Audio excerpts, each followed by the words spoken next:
A sensação hoje, para quem está discutindo ciência no Brasil, hoje é o filme Don't Look Up, né? Não Olhe para Cima, da Netflix, estrelada pelo Leonardo DiCaprio, Meryl Streep, Jennifer Larson, ou seja, muita gente muito interessante, aí, muitos atores de prestígio, né? E, naturalmente, surgem comparações com pessoas reais dos Estados Unidos e pessoas reais no Brasil, né? Claro que as pessoas reais do Brasil não são aí inspiradoras, provavelmente, dos personagens, mas as pessoas começaram a fazer bastante dessa comparação. Tem um site que eu vou colocar aqui embaixo para vocês que fez essa comparação, e depois o Pirula também fez, e eu tenho bastante convergência com algumas delas, tenho divergências com outras, então eu quero mostrar aqui quem é quem numa comparação que as pessoas têm feito, que eu acho que é bem pertinente, né, do filme Não Olhe para Cima com o mundo real, tanto nos Estados Unidos quanto no Brasil. Fica aí pra gente conversar.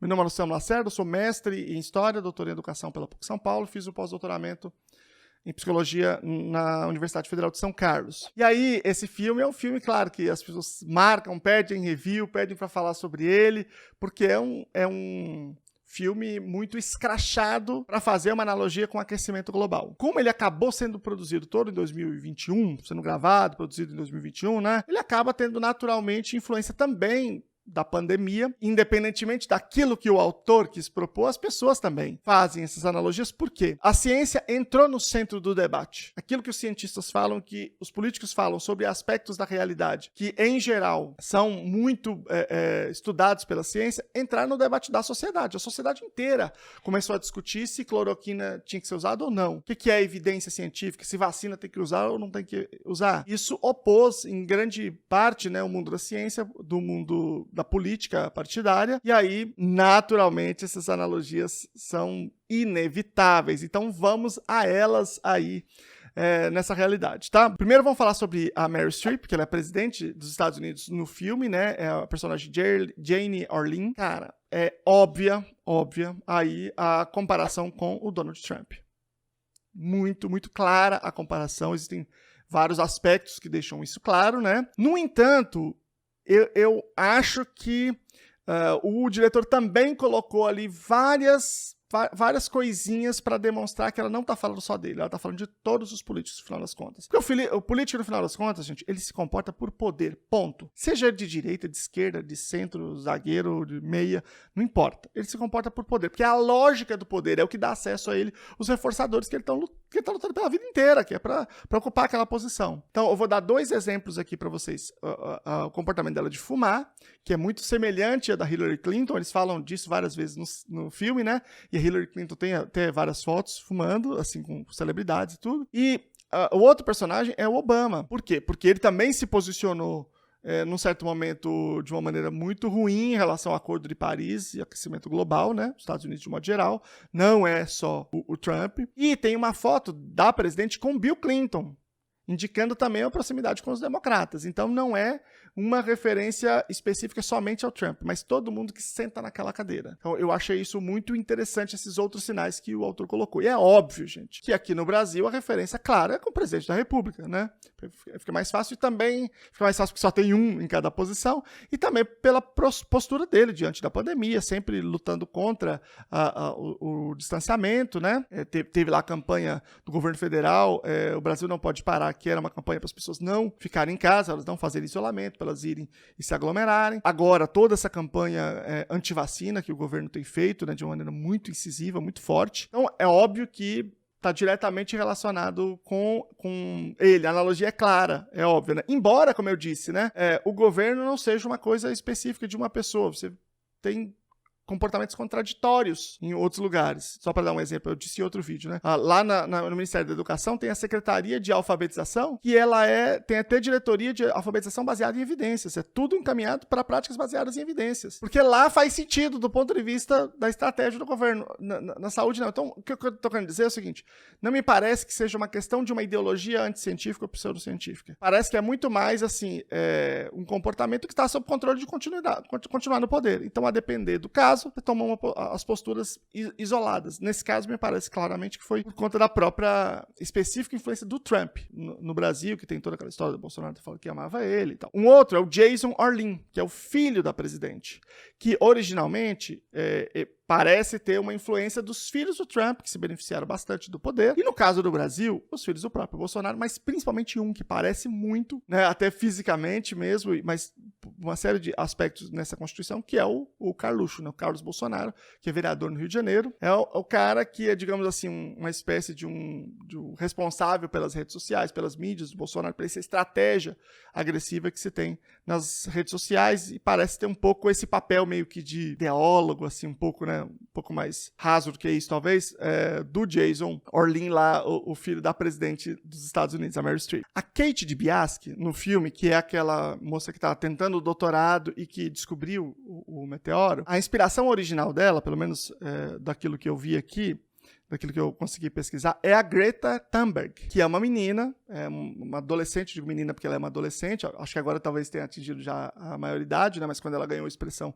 ela era uma adolescente, com síndrome de Asperger, tá, um assunto que eu sempre acompanhei por conta disso, que a minha área de pesquisa é o autismo, né, virou uma militante influente no mundo inteiro, inclusive foi na ONU, fez declaração na ONU, em todas essas discussões sobre aquecimento global, ela está sempre muito presente, mas ela é uma moça jovem, uma moça muito inteligente, muito incisiva. Então tem muita semelhança aí com a Kate Dibiasky, embora ela não seja uma cientista, né? Ela é uma militante. Agora, no Brasil, fizeram uma comparação com a Natália Pasternak, que é presidente do Instituto Questão de Ciência, que é uma grande pesquisadora.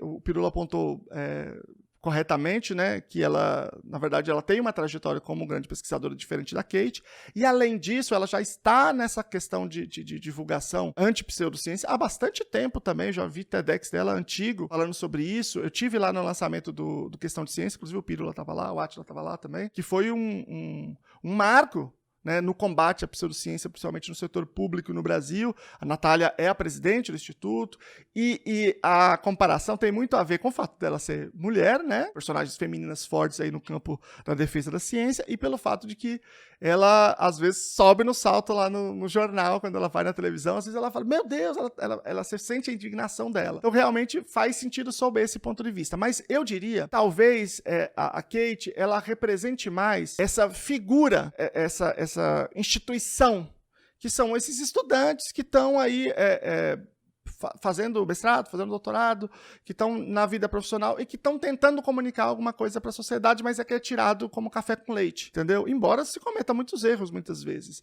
Então me parece que tem mais uma inspiração enquanto, ou pelo menos um sentido mais enquanto instituição, enquanto perfil, do que numa pessoa específica. Tem uma personagem que é Jocelyn, que eu não consegui encontrar quem é a atriz, que ela aparece em momentos muito pontuais, que ela é a presidente da NASA.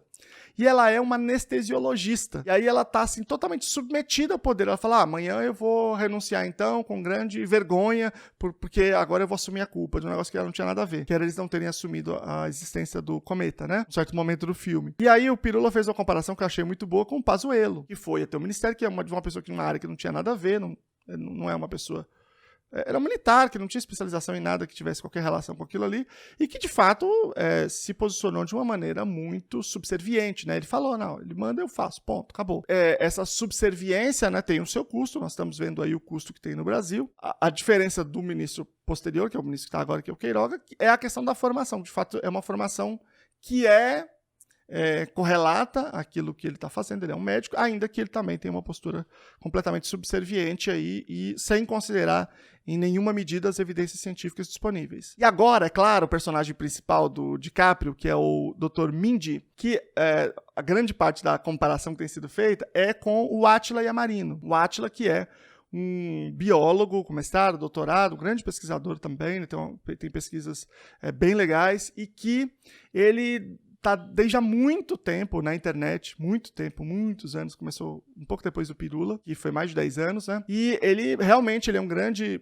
comunicador, o Pirula acentuou isso no vídeo dele, né? Portanto, ele não tem muita semelhança lá com o Dr. Randall Mindy, porque o Átila está há muito tempo fazendo divulgação científica. Quem conhece a Nerdologia, por exemplo, o próprio canal Átila Yamarino, sabe do trabalho dele, entre muitos outros, né? Tá sempre no xadrez verbal também. Mas eu acho que depende. Eu acho que depende da fase, porque o Dr. Randall Mindy, ele passa por 3 fases. Uma fase de um cara totalmente inepto para comunicar no começo, tentando fazer ali uma explicação meio professoral. Depois eu vou fazer um outro vídeo sobre as fases, até o texto do Instituto Questão de Ciência, as fases do cientista no filme, né? Depois ele passa por uma fase colaboracionista, ele fica defendendo as coisas do governo, aquele monte de absurdo, ele passa a defender, fazer videozinho. E depois ele passa para uma terceira fase, que aí sim, ele faz uma interdisciplinaridade, eles fazem campanhas que envolvem artistas, que conseguem comunicar com as pessoas, com um lema bem simples. Então, talvez nessa última fase tenha, sim, uma identidade com o Átila Yamarino, né? Ele foi, no Brasil, a pessoa que fez aquela live, a primeira live que ele fez, eu vou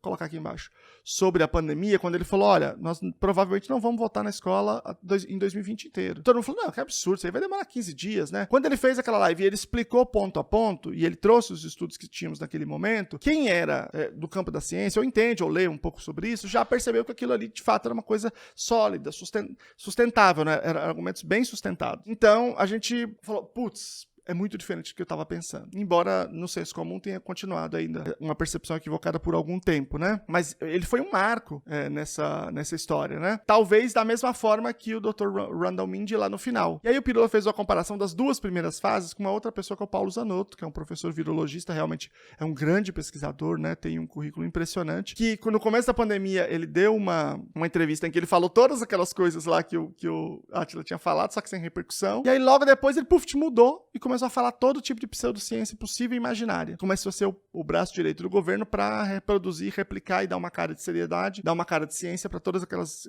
absurdos que o governo estava falando, né, em relação a cloroquina, vacina, Prevent Senior, todas essas coisas. Acho, portanto, que o mais adequado é pensar o Randall Mindy como os dois, como alguém equivalente, né, análogo a esses dois. E nos Estados Unidos, a inspiração mais clara, né, a analogia mais clara, é com Fauci, que foi um infectologista que se contrapôs brutalmente ao Trump na esfera nacional. Ele não teve essas duas primeiras fases também, só, como digamos, só foi direto para a última ali, a comparação com ele, e que ele teve um papel muito importante na conscientização nos Estados Unidos da gravidade da pandemia, da ineficácia de alguns medicamentos, na importância da vacina e tudo isso, embora todas as dificuldades que os Estados Unidos ainda esteja enfrentando, tá? E eu queria ouvir de vocês, o que vocês acham, se vocês concordam com essas analogias ou vocês acham que faz mais sentido pensar em outras pessoas aí? Manda pra gente aqui nos comentários. Grande abraço, gente. Tchau.